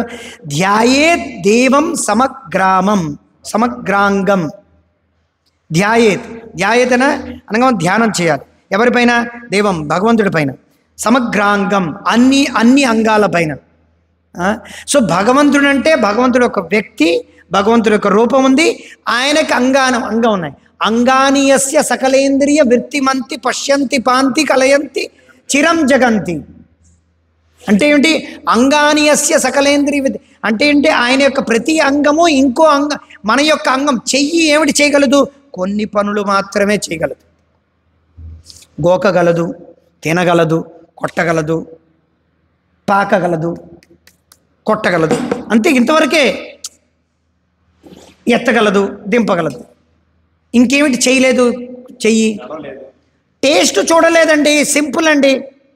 టేస్ట్ చూడగలదా? నడవలేదు. కొంతమంది చేతులతో నడుస్తారు, అది చెయ్యి కూడా నడుస్తుంది అన్నమాట. ఏం చేస్తాం? చెయ్యి కూడా నడుస్తుంది. కానీ ఇంకా ఇప్పుడు మిగతావన్నీ ఓకే, ఏమైనా ఆర్గ్యుమెంట్ చేసుకోండి. చెయ్యి మాత్రం ఏం చేసినా సరే నువ్వు రసగుల్లా టేస్ట్ చూడలేవండి. తిరుపతి ప్రసాదం ఉందండి, మీరు తిరుపతి ప్రసాదం ఇలా ఇలా ఇలా మీరు 10,000 సంవత్సరాలు, కోట్ల సంవత్సరాలు ఇలా చేసినా సరే మీకు టేస్ట్ దొరకదు. జిడ్డే మిగులుతుంది అనవసరంగా. మళ్ళీ మళ్ళీ చేతులు కడుక్కుంటూ ఉండాలి. అవునా కదా? కానీ భగవంతుడు ఏమిటి? కళ్ళ ద్వారా చూసినంత మాత్రమే భగవంతుడు రుచి చూసాడనే అర్థం అన్నమాట. మనం కళ్ళతో చూస్తే మనకేమనుకుంటామంటే ఆశలావు. చూసేసరికల్లా అయ్యి బాబాయ్ ఇంత ప్రసాదం, అయ్యి బాబాయ్ అని చెప్పి చూసే, ప్రభు నేను తినలేను ప్రభు, ప్రభు నేను తినలేను ప్రభు, ఆయన వద్దు ప్రభు. ఆశలావు పీక సన్నం అన్నమాట. మనకి చూడటంగానే కడుపు నిండిపోయినట్టుగా అనిపిస్తుంది, కాకపోతే రుచి చూసేసరికల్లా నాకు వద్దు అనిపిస్తుంది. మనం కళ్ళ ద్వారా మనం రుచిని చూడలేము, వినడం ద్వారా మనం రుచిని చూడలేము. కానీ భగవంతుడు ఏంటంటే వినడం ద్వారా నువ్వెవరు, నువ్వు ఎక్కడున్నావు అన్నీ తెలిసిపోతుంది అన్నమాట భగవంతుడికి. లేకపోతే భగవంతుడు ఏమిటి? భగవంతుడు యొక్క భగవంతుడు అనడానికి డెఫినేషన్ ఏమిటి మరి? భగవంతుడి యొక్క ప్రతి అంగము వేరే అంగంతో. భగవంతుడు ఏంటంటే కళ్ళతో కూడా ఈ మీరు పెట్టినటువంటి భోగాన్ని ఆయన స్వీకరించగలరు. ఏ విధంగా అయితే భగవంతుడు ఈ భౌతిక ప్రపంచాన్ని ఏ రకంగా సృష్టించాడు? చూపు దృష్టితోనే సృష్టించాడు అన్నమాట. స ఐక్షజ, చూడటం మాత్రాన ఈ భౌతిక ప్రపంచం అంతా కూడా ఈ భౌతికమైనటువంటి జీవులందరూ కూడా బయటకు వచ్చేసారన్నమాట. బ్రహ్మాండం బయటకు వచ్చాయి. మనమేమిటి? ఏమీ కాదనమాట. సో భగవంతుడు ఏంటంటే భగవంతుడి యొక్క అంగాల మీద ప్రతి ఈ భాగవతం అనేది ఏంటి? భాగవతం సాక్షాత్తుగా కృష్ణుడి యొక్క స్వరూపం, సాక్షాత్ స్వరూపం అన్నమాట. మనం భగవంతుడి పైన ధ్యానం చేయడం అంటే సాక్షాత్తుగా భగవంతుడి యొక్క భాగవతం ముట్టుకుంటే స్ఫురిస్తున్నాం అంటే భగవంతుడి యొక్క అంగాన్ని స్ఫురిస్తున్నాం అన్నమాట, స్పర్శిస్తున్నాం అన్నమాట. భగవంతుడి యొక్క ప్రథమ స్కందం, రెండవ స్కందం, భాగవతం యొక్క ప్రథమ స్కందం, రెండవ స్కందం భగవంతుడి యొక్క 2 చరణాలు అన్నమాట. భగవంతుడి యొక్క రెండవ స్కందం భాగవతం యొక్క రెండవ స్కందం భగవంతుడి యొక్క ఏమంటాడు మోకాళ్ళతో సమానం. భాగవతం యొక్క 3వ స్కందం భగవంతుడి యొక్క థైస్ అంటే తొళ్ళతో సమానం అన్నమాట. ఇది 3వ స్కందం మనం చదువుతున్నామంటే భగవంతుడి యొక్క ఈ తొళ్ళతో కంపారిజన్ అనమాట. భగవంతుడి యొక్క తొళ్ళని స్పర్శిస్తున్నాం అన్నమాట. భగవంతుడి యొక్క వేస్ట్ 4వ స్కందం, 5వ స్కందం భగవంతుడి యొక్క ఉదరం, 6వ స్కందం వక్షస్థలం, 7వ స్కందం, ఇలాగ 8వ స్కందం, 9వ స్కందం, నవమ స్కందం భగవంతుడి యొక్క కంఠం అన్నమాట. 10వ స్కందం భగవంతుడి యొక్క ముఖారవిందం. భగవంతుడి యొక్క 11వ స్కందం భగవంతుడి యొక్క కిరీటం. భగవంతుడి యొక్క 12వ స్కందం భగవంతుడి యొక్క పైన ఉన్నటువంటి ఇదన్నమాట, శిరస్సు అన్నమాట. సో ఈ రకంగా సాక్షాత్తుగా భాగవతం అనేది ఏంటంటే భగవంతుడి యొక్క స్వరూపం. ఇక్కడ మనకి ఇక్కడ భాగవతం ఇక్కడ మహారాజు యొక్క వ్యాస పూజలో ఒక పోస్టర్లు పెట్టారనమాట. వెంకటేశ్వర స్వామి యొక్క మొత్తం పోస్టర్ అంతా పెట్టి ప్రతి ఒక్క అంగం భాగవతంతో పోల్చారనమాట. కరెక్ట్. అది గురువాయూరు యొక్క పోస్టర్ పెట్టి ప్రతి ఒక్క అంగం భగవంతుడి యొక్క భాగవతంతో పోల్చారు. 1వ స్కందం, 2వ స్కందం, 3వ స్కందం, 4వ స్కందం కృష్ణుడి యొక్క రూపం. సో ప్రతి ఒక్క అంగం మనం చదువుతున్నామని మనం జ్ఞాపకం ఉంచుకోవాలన్నమాట. ఏమిటి? మనం భగవంతుడి యొక్క అంగాన్ని స్పర్శిస్తున్నామని. వేరేగా మనం ధ్యానం చేయక్కర్లేదు భగవంతుడి యొక్క అంగం పైన. కానీ అలా ధ్యానం చేయడం వల్ల కూడా మనకు ఎంతో పుణ్యం వస్తుందన్నమాట. ఇప్పుడు మనం చూస్తున్నాం, ఇక్కడ గౌరవనీత 2 నుంచి ఉన్నారు. రోజంతా మనం సేవ చేస్తున్నప్పుడల్లా మనం ఎప్పుడైతే మర్చిపోతాం, అలా మనం ఒక్కసారి ఆ భగవంతుడి యొక్క ఆ కీర్తన చేస్తున్నటువంటి ఏంటిది గౌరవనీత ఆయన అలా ధ్యానం ఉంచుకుంటే చాలు. ఏమిటి? కథాంచిన స్మృతేయస్మిన్ అన్నారనమాట. కవిరాజ్ గోస్వామి ఏమిటి రాస్తున్నారు? కథాంచిన స్మృతేయస్మిన్ దుష్కరం సుకరం భవేత్ విస్మృతే విపరీతం స్యాత్ కృష్ణ చైతన్య సమ్యకం. ఏమన్నారు? ఒకవేళ మనం ఏదైనా చిన్న కార్యం చేయాలనుకున్నామంటే అప్పుడు మనం భగవంతుడి యొక్క శ్రీకృష్ణ చైతన్య మహాప్రభు గౌరవనీత ఆయన్ని జ్ఞాపకం ఉంచుకోవాలి.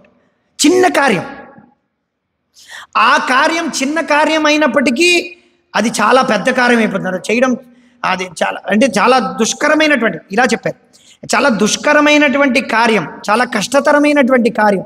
కానీ మనం ఎప్పుడైతే మనం గౌరవనీతాయని ఎప్పుడైతే మనం జ్ఞాపకం ఉంచుకొని స్మరణలో ఉంచుకొని ఆ దుష్కరమైనటువంటి చాలా కష్టతరమైనటువంటి కార్యం మనం ఎప్పుడైతే చేస్తామో ఆ చాలా సుఖతరమైనటువంటి కార్యంగా మారిపోతుంది. చాలా సునాయాసంగా ఆ కార్యం అనేది అయిపోతుంది అన్నమాట. కానీ మనం ఎంతో సులభకరమైనటువంటిది చాలా సునాయాసంగా అయిపోయేటటువంటి కార్యం అనేది మనం గౌరవనీతాయనికి ఎప్పుడైతే మర్చిపోయి భగవంతుడిని ఎప్పుడైతే మర్చిపోయి ఆ కార్యాన్ని చేయడానికి అని పూనుకుంటామో చాలా సులభకరమైనటువంటి కార్యం కూడా చాలా దుష్కరంగా మారిపోతుంది. ఏమీ లేదు. నేను చాలాసార్లు ఉదాహరణ ఏమిస్తానంటే ఒక పెద్ద డ్రమ్ముకి చిన్న మూత పెట్టడం అనమాట. ఏమీ లేదనమాట. పెద్ద కార్యం అది ఏమీ లేదు. మనం ఏమిటి చెప్తాం, కొన్నిసార్లు డీజిల్ అయిపోయిందని చెప్పి లేకపోతే పెట్రోల్ అయిపోయిందని చెప్పి వెళ్ళి డీజిల్ తీసుకురా నాన్న పెట్రోల్ తీసుకురా అని చెప్పి పెద్ద డ్రమ్మో లేకపోతే చిన్న బాటిల్లో మనం ఇచ్చి తీసుకురామని చెప్తాం భక్తులకి. వీళ్ళు వెళ్ళి తీసుకొస్తారు. వచ్చే దారిలో మొత్తం పెట్రోల్ అంతా అయిపోయింది. నేను తీసుకొచ్చాను ప్రభు, అంతా తీసుకొచ్చాను ప్రభు, క్యాపే సరిగ్గా పెట్టలేదు ప్రభు, మొత్తం పెట్రోల్ అంతా అయిపోయినది, నా నీడ్స్ వేసేది ఏం లేదనమాట. ట్రుక్ అని పెట్టాలి. అయినా పెద్ద కష్టమా? ఎవడైనా పెట్టగలడు, చిన్నపిల్లడైనా దాన్ని పెట్టేయగలడు. చాలా సులభకరమైనటువంటి కార్యం, ఏమీ లేదు. దానికి ఇలా పెట్టి టైట్గా పెట్టడమే అంతే. మనం చూస్తాం కొన్నిసార్లు భక్తులు బుర్ర పోసిరా ఫిల్టర్ చేసిరా అనేసరికల్లా మొత్తం పాలన్నీ కూడా సింకులో వేసి వచ్చిన మహత్తరమైనటువంటి భక్తులు మన దగ్గర ఉన్నారన్న కొంతమంది. ఏమీ లేదు, ఫిల్టర్ చేసిరా అని చెప్పిలా దానికి కన్నం ఉందంటే ఏమి చేశాడు మరి తెలియదు. అసలు ఎలా చేసావు అంటే ఎలా అయిపోయింది? మనం భగవంతుడిని జ్ఞాపకం ఉంచుకోలేదన్నమాట. కానీ చాలా కష్టతరమైనటువంటి కార్యం. ప్రభుపాదులు చూడండి, చాలా కష్టతరమైనటువంటి కార్యం. పాశ్చాత్య దేశాలకు వెళ్ళి ప్రచారం చేయడం అంత సులభమా? కృష్ణుడు తెలీదు, రాముడు తెలీదు, భక్తి తెలీదు, చీర తెలీదు, ధోతి తెలీదు, తిలకం తెలీదు, నామం తెలీదు, ఏమీ తెలీదు. మనకు కొద్దో గొప్ప కృష్ణుడు రాముడు ఎడపా తడప ఎవడో చెప్పింది ఏవో, ఈ స్వామి ఈ బాబా చెప్పింది ఏదో ఒకటి మనకి ఈ భక్తి టీవీ ఏదో ఎస్వీబీసీ ఏదో విన్నాం, వాళ్ళకేం తెలియదు.